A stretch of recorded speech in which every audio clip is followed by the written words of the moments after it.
Со време од 3 часа, 5 минути и 4 секунди, Андријана Попарсова го постави новиот државен рекорд, маратонски рекорд. Се сретнавме овде на кеот на Вардар за да ни раскаже како ги истрча, како успеа да ги истрча 42 километри на 6 мај во Скопје и како се чувствува со новиот резултат. Андријана, здраво! Здраво, ви благодарам најпрво за поканата. Значи, тоа беше еден долг период на подготовки, и сега многу сум среќна дека се заврши како што треба и дека станав државен рекордер повторно во маратон, со тоа што го подобрив моето време за 2 минути и 20 на секунди, кој што го поставив лани на маратонот во Загреб, кој што исто така беше македонски државен рекорд. Маратонот заврши пред 3 дена, како се чувствуваш, те болат ли мускулите, закрепнуваш? Па треба подолго време да се опоравам од самата трка, зашто сепак 42 километри се, на телото му треба повеќе време да се опорави, така да сега следува само одмор и понатака ќе видиме. Задоволна ли си од резултатот кој што го постигна на овој маратон со оглед на тоа дека го подобри резултатот од лани кога трчаше на маратонот во Загреб? Па задоволна сум. Мора да кажам дека сум задоволна пред се од пласманот, а потоа и од резултатот, затоа што Скопски маратон е навистина еден голем предизвик, пред се заради временските услови, големата конкуренција, така да, задоволна сум. Велиш имаше голема конкуренција и заради временските услови. Идеална ли беше температурата да се истрчаат 42 километри во Скопје во мај, кога беше температурата околу 20 и нешто степени?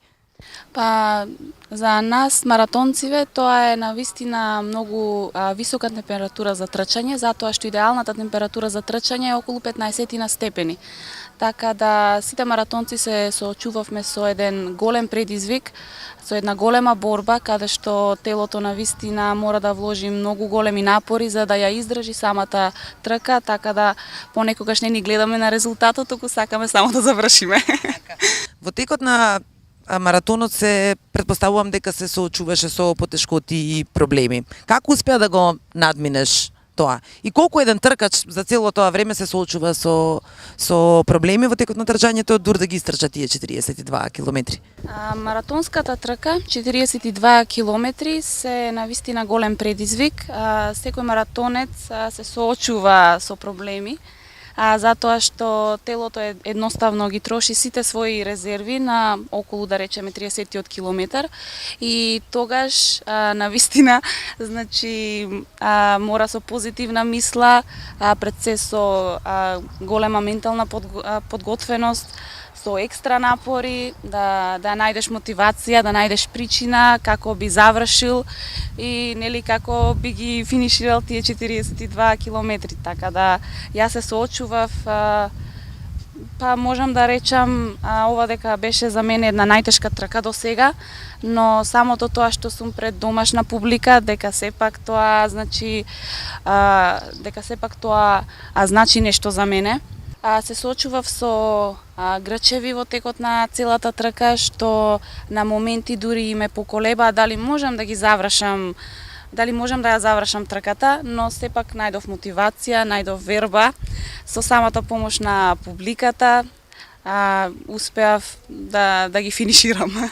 Кога фаќа реално најголемата криза? Еве, не само тебе, него генерално на сите оние кои што се решиле 42 километри да ги стрчаат низ Скопје? Па кај секого е различно, значи ако не си добро подготвен, кризата може и на 10 километар да те фати, така да имаш долг пат за да завршиш. Ете, мене кризава околу 30 километар ми се случи, така да последните 12 километри ги помина во агонија. Како ја надмина агонијата? Па со помош на публиката, со помош на тоа дека навистина, значи, навистина го сакав тоа. Значи... Андријана, колку време се подготвуваше за маратонот? Се подготвував околу 4 до 5 месеци, така да самата подготовка за маратон бара подготвителен период или базен период, па потоа следуваат брзински тренинзи, специфични тренинзи за самиот маратон, како и тренинг за сила, за издржливост. Кои се условите за да се настапува на Скопскиот маратон и да се трчаат 42 километри? Освен вежбањето и тренизите потребен ли е некој начин на исхрана? За да се настапува на Скопскиот маратон, ако зборуваме за 5 километри 21 и 20 и 42, значи секој може да се пријави, единствен услов е да биде добро подготвен, за да ја помине нели добро трката.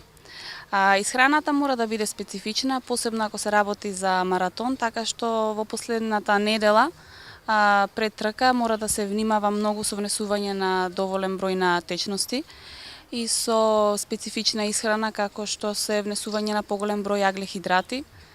Имаш ли конкретно некој предизвик или маратон кој што сакаш да го истрчаш? Па сега за сега не. Доволно е овој Скопскиот. Доволно е Скопскиот, а за понатака ќе испланираме. Ти посакувам успех доколку се решиш до година повторно да трчаш и ти благодарам на обавиот разговор.